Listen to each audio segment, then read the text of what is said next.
सभी जो स्क्रीन पर लिखा हुआ देख रहे हैं कि यूपीएससी के लिए मेहनत करने की ज़रूरत नहीं है, वो सही है। क्योंकि 2023 के पेपर के बाद मुझे सच में ये लगता है कि यूपीएससी से मेहनत का कोई लेना देना अब रह ही नहीं गया। ये सब आपके भाग्य का खेल हो गया है। अगर आप लकी हो तो यूपीएससी का एग्ज़ाम क्लियर हो जाएगा, अगर आप नहीं हो तो नहीं हो पाएगा। क्योंकि यूपीएससी के एग्ज़ाम में अब सिर्फ तुक्के लगाना है, क्योंकि वहाँ पर बैठकर 2 घंटे में कोई सॉल्व नहीं कर सकता उन क्वेश्चंस को। आप तुक्के ही लगा सकते हो, और अगर आपके तुक्के सही जाते हैं तो आप क्लियर कर जाओगे, और नहीं जाते हैं तो नहीं कर पाओगे। हाँ, जो 13 लाख बच्चों ने एग्ज़ाम दिया उसमें से 15,000 आसानी से निकाल लेगी यूपीएससी, लेकिन जो बाकी बची इतनी बड़ी यूथ है जो अपना काम छोड़कर बैठी है, उसका आप क्या करोगे? अरे यार, यूपीएससी का एग्ज़ाम एक फेयर गेम होना चाहिए ना। जो बच्चे मेहनत कर रहे हैं उनको उनकी मेहनत साबित करने का एक मौका तो दो। आपने तो उनसे मौका ही छीन लिया। मतलब आपका एक प्रिस्क्राइब सिलेबस नहीं है, मानते हैं हम, लेकिन जो भी है आप उस पे रहिए ना। आप 10th लेवल की मैथ्स कहते हो तो 10th लेवल के क्वेश्चन पूछो। हाँ, थोड़े टफ हो गए थे पिछले सालों में, लेकिन इतने भी टफ नहीं हुए थे जो 2023 में आपने बकवास पेपर बना दिया। मतलब मैं उन बच्चों की सोच रही हूँ, मान लो मैंने 10th के बाद मैथ नहीं पढ़ी थी। जब हम यूपीएससी की तैयारी करते हैं, हम 1 साल बाकी सब्जेक्ट्स के साथ मैथ को भी उतनी ही इम्पोर्टेंस देकर पढ़ते हैं। जो नॉर्मल मैथ सीसेट में आती थी, हमने उसकी बहुत तैयारी की, लेकिन जो पेपर में पूछा गया वो नहीं था, वो हमारा आउट ऑफ लीग था। हम नहीं कर सकते थे उनको, कितनी भी तैयारी करने के बाद हम सॉल्व नहीं कर सकते थे 2 घंटे में। आप हमसे ये उम्मीद कर रहे हो कि हम उन क्वेश्चंस को 1 मिनट में एक क्वेश्चन करें? कैसे सोचने में लग जाता है यार इतना टाइम। तो बात करते हैं GS1 की। तो GS1 में देखो, मैंने आपको जैसे ही बता दिया था कि अगर आपके तुक्के सही लग रहे हैं, वो ओनली 1, ओनली 2, ओनली 3 में से, तो आपका GS1 में ठीक है, हो सकता है। GS1 में कुछ अगर आपने साल भर मेहनत की है तो चलो, कुछ ऐसे थे जो आपको फैमिलियर होंगे, कुछ क्वेश्चन ऐसे थे कि यार मैंने पढ़े थे ये सारी चीज़ें, लेकिन फिर भी GS1 था बकवास।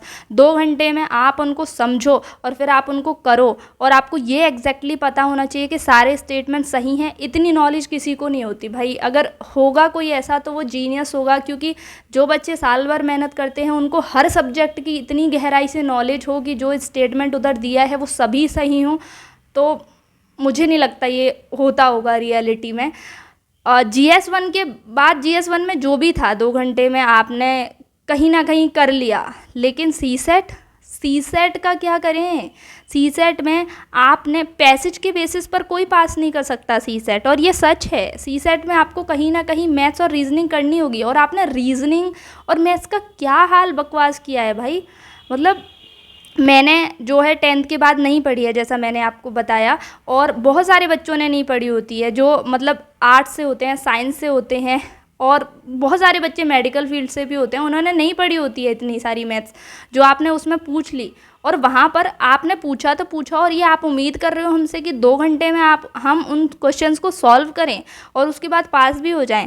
बहुत सारे बच्चों का, इंक्लूडिंग मी, ऐसा हाल है कि आप जो GS1 है उसमें बहुत डिसेंट मार्क्स लेकर आ रहे हो, लेकिन सीसेट में आप 1 मार्क्स से या 2 मार्क्स से या कई बार 5 मार्क्स से आप रह रहे हो। और ये हम नहीं कह रहे, ये वेरियस आंसर की कह रही हैं, हो सकता है मे बी कोचिंग्स की आंसर की गलत हो, लेकिन ये एक क्वेश्चन अगर गलत हुआ तो या तो हम निकल जाएंगे या फिर हम हो जाएंगे। लेकिन इस स्थिति में हम क्या करें?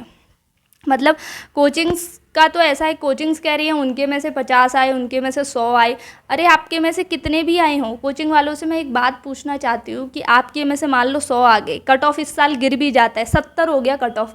जिन बच्चों के कट ऑफ में आ भी गए, लेकिन जो बच्चे सीसेट में नहीं हो रहे उसकी कोई बात नहीं कर रहा है। सीसेट में जो बच्चे पास नहीं हो रहे उनकी कोई बात भी नहीं कर रहा है कि आप। मैं आपको क्वेश्चंस दिखाती हूँ। ये क्वेश्चंस पूछे गए थे। पहली बात, ये क्वेश्चन 10th के लेवल के नहीं है। दूसरी बात, यूपीएससी हमसे उम्मीद कर रही है कि हम जो है इसको 1 या 2 मिनट में सॉल्व करके दिखाएं। ऐसा कैसे पॉसिबल हो सकता है यार? कोचिंग वाले नहीं कर पा रहे हैं तो हमसे आप उम्मीद कैसे कर रहे हो? हम जो रेगुलर सीसेट होता है, प्रीवियस ईयर में जो क्वेश्चन आपने पूछे, हम उनको सॉल्व करके जाते हैं, हम उनकी मेहनत करके जाते हैं, और आप हमसे ये उम्मीद कर रहे हो कि हम इसको कर दें जो सरप्राइजिंग फैक्टर आपने हमको दिया है। और यूपीएससी को जितने भी लोग ग्लोरीफाई कर रहे हैं ना, ये कह रहे हैं कि यूपीएससी ऐसा ही है, यूपीएससी मतलब टफेस्ट एग्ज़ाम है। मत करो, फेयर कंपटीशन खेलो। यूपीएससी हो चाहे कोई भी एग्ज़ाम हो, आप हो तो एग्ज़ाम ही ना सिर्फ। एग्ज़ाम ही रहो ना, जंग क्यों बन रहे हो जहाँ पर बच्चे के साथ आप मतलब बदला निकालने की कोशिश कर रहे हो। आपको अपना लेवल मेंटेन रखना है, मतलब लेवल से बाहर मत जाओ। जैसे भी बहुत सारे बच्चे हैं जो अपने करियर को मतलब बहुत अच्छे करियर्स को छोड़कर इस एग्ज़ाम की तैयारी कर रहे थे, अपनी जॉब्स छोड़कर इस एग्ज़ाम की तैयारी कर रहे थे। एक साल भर आपने तैयारी की हो, आपने नॉर्मल सी सेट की तैयारी करी हो, जैसे क्वेश्चन उसमें पूछे जाते हैं, क्योंकि है तो क्वालिफाइंग एग्ज़ाम ही ना। और फिर अचानक से उनके सामने एक ऐसा पेपर आता है जो जिसके क्वेश्चन उन्होंने पहले शायद कभी सॉल्व भी नहीं किए हैं, और उसके बेसिस पे आपका पूरा साल डिसाइड हो जाएगा। और अगली साल के लिए आप तैयारी करोगे किस बेसिस पर? क्या गारंटी है कि अगली साल चेंज नहीं करेगी यूपीएससी, ऐसे एग्ज़ाम नहीं देगी। सी सेट यानी कि जो इन सब्जेक्ट्स में भी नहीं है, उसकी वजह से बच्चे फेल होकर निकल रहे हैं, मतलब ऐसा नहीं करना चाहिए।